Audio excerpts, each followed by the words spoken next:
өте қызықты тартысты өтіп жатыр. Бірінші күннен бастап.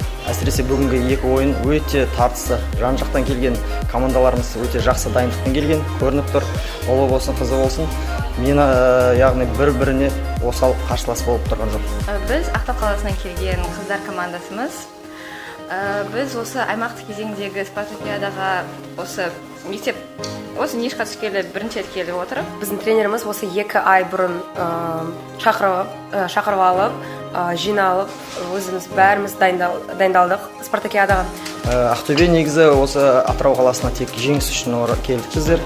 Яғни ол мақсатымыз іске асып келе жатыр.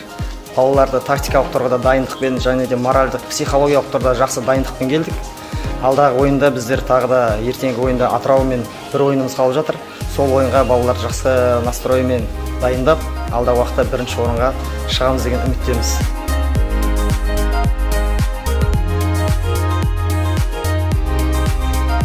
Осы арқылы біз басқа қаланың оқушыларымен таныстық, бір-біріні білдік және жаңа тәжірибе алдық.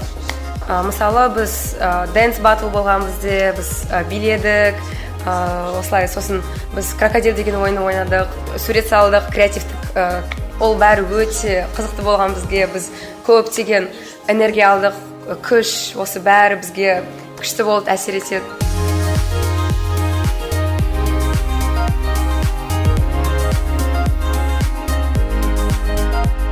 Шын айтсам, мені ең бірінші волейболда атамақ бір қызығушылық атам туғызды. Әкем де, тәте көкелерімде де бұрында волейболшылар болған. Сол мен ойынша қанымда генетика болғандықтан волейболға қызығушылық менде де ашылды.